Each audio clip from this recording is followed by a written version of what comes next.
L'image la plus marquante, c'est le lendemain du départ. On part et le lendemain midi, on est au Cap Finistère, ça allait assez vite. Seb Jot qui est juste là-bas. Morgan un peu dessous. Et puis on a Yann qui croise juste derrière là. C'est la bagarre. Je pense que tous les bateaux qui étaient devant, on était dans le même état d'esprit. C'était on se préserve, on préserve le bateau, mais on préserve pas la performance en fait. Et c'est ça quoi. On fait attention à ce qu'on fait, mais on le fait à fond et ça a été ça jusqu'au bout. On est dans les alizés, il fait chaud. Cher. Ah, 25 nœuds. On adhère le large du Portugal jusqu'au quasiment au Cap de Bonne-Espérance, on est sur un seul bord. Et là, on a un vent qui se renforce et on fait pendant quasiment une semaine des moyennes à 500 000 par jour.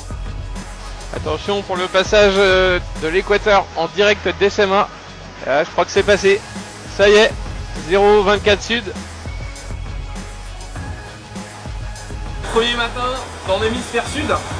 La tradition a bien été respectée puisque j'ai versé un petit peu le château Cantemerle du Médoc à Neptune, au bateau. J'ai bu un petit coup et puis je m'en suis aussi bien renversé partout sur le short. Voilà, ça, comme ça je m'en souviendrai. On vient de passer le Cap de Bonne-Espérance cette nuit. On en est là maintenant. Prochaine étape, les Kerguelen et le Cap Lewin.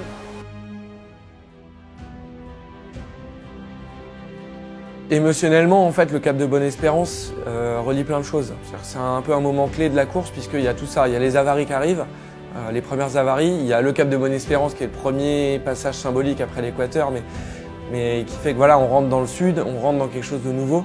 Et pour moi, c'est le moment où je rentre un peu dans l'inconnu. C'est la première fois que je passe autant de temps en mer. J'arrive dans un territoire où j'ai jamais mis les pieds, qui est le sud, les mers du sud. Et puis je rentre dans l'inconnu aussi parce que je commence à réparer des choses en mer, des choses importantes. Ces trois choses-là font que oui, le Vendée Globe commence à ce moment-là.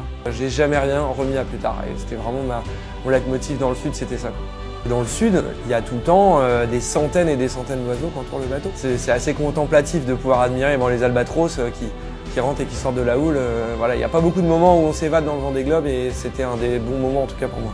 Je suis allé à un niveau de concentration et de don de soi que j'avais jamais fait avant. C'est une étape de solitaire du Figaro. Pour moi, c'est exactement le même niveau de concentration et d'implication, sauf que au lieu que ce soit 4 jours, c'est 2 mois et s'il avait fallu tenir 2 mois et demi, je pense que j'aurais pu tenir jusqu'au bout. C'est monté à plus de 35 nœuds et la mer est vraiment assez impressionnante. Je me retrouve dans 8 mètres de houle avec 35 nœuds de vent, ce qui est complètement maîtrisable, mais une mer quand même assez forte. Et c'est à ce moment-là que j'ai un petit problème, c'est que c'est un moment où une petite manœuvre, je remplis mon bateau d'eau et voilà, j'ai mon premier vrac un peu important. Mais bon, tout se passe bien et derrière ça se passe et on continue la route. Donc c'est une première alerte mais qui me donne confiance dans la suite. On a eu 45 nœuds tout à l'heure. Ça commence à être fatigant un peu ces conditions, mais... On se retrouve à passer sous l'Australie, Cap Lewin et il faut aller vite. On sait que si on va vite, ça va bien se passer. On va avoir des vents de 40-50 nœuds. Mais derrière, c'est 80 nœuds. Et 80 nœuds, c'est vraiment des situations d'urgence et de sécurité. Donc on n'a pas envie de se faire cueillir là-dedans. Et j'ai des problèmes de hook et donc je me retrouve à affaler une quinzaine de fois ma grand voile et vraiment à stresser. C'est vraiment le moment où j'ai eu le plus angoissé dans le Vendée Globe puisque je suis dans une incapacité d'accélérer parce que j'ai un problème technique. Et puis finalement, on passe sous la Nouvelle-Zélande, ça passe juste et c'est un gros soulagement de passer. Et là, c'est le moment difficile, vraiment le moment le plus dur pour moi dans le Vendée, en course en tout cas. Je me retrouve à me battre pendant plus d'1 heure et demie et puis voilà, je range tout, je repars, je mange, je bois 1,5 litre d'eau sans m'en rendre compte en 10 minutes. Et quand je me réveille juste après, en fait, je me rends compte que je ne peux plus bouger parce que mes bras sont complètement tétanisés et le corps humain est allé tellement loin, en fait, l'énergie qu'on est capable de mettre dans notre cerveau et en fait, on dépasse complètement nos limites physiques. En fait, on est dans voilà et du coup c'est incroyable. C'est la première fois que ça m'arrivait d'oublier qu'on a mal au bras, d'oublier qu'on a mal aux jambes, d'oublier qu'on est fatigué. En fait. J'ai toujours eu confiance en moi et en le bateau surtout. Je pense que l'équipe avait hyper bien bossé. On a vraiment préparé le truc ensemble et du coup j'avais vraiment confiance dans tout ce qui avait été fait. Parce que je pensais être un des bateaux qui a eu le moins de problèmes techniques du Vendée, quoi. Voilà, c'est sûr que forcément la déception, quand la varie arrive, elle est encore plus grande parce que tout était nickel, quoi.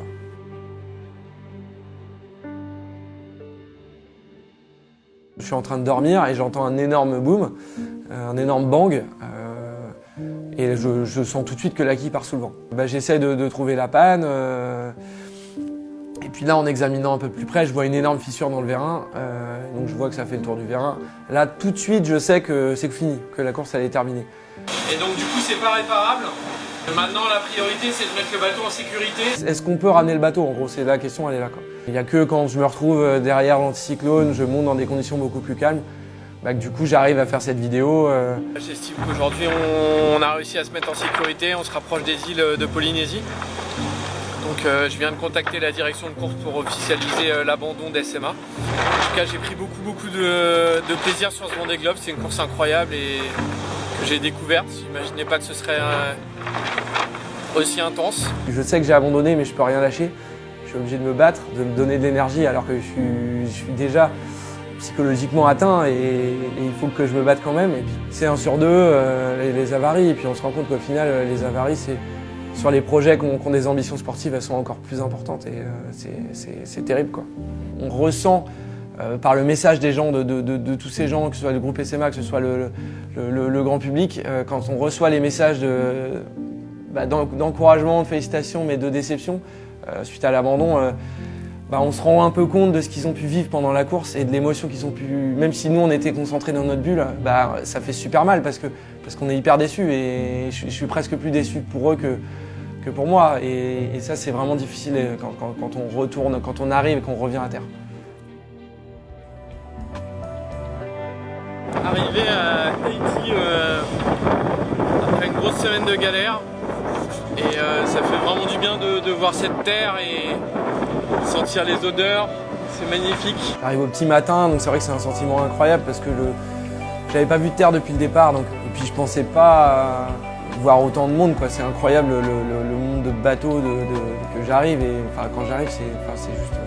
Puis dans une ambiance complètement festive qui est caractéristique des îles. C'est très difficile d'abandonner la course et d'être accueilli comme ça me redonne le moral. Quand on a pris la décision de rapatrier le bateau par cargo, en fait, on a beaucoup de travail. Tout le monde voulait nous aider, en tout cas par quel que soit le moyen. Voir des gens aussi souriants qui nous ont aidés, ça nous a fait du bien parce que c'est toujours des moments difficiles. Ça nous a fait beaucoup de bien de rencontrer tous ces gens-là et je voudrais vraiment les remercier. Et entre le moment où en fait c'est fini et je quitte mon bateau, c'est plus de 15, c'est 20 jours après, quoi.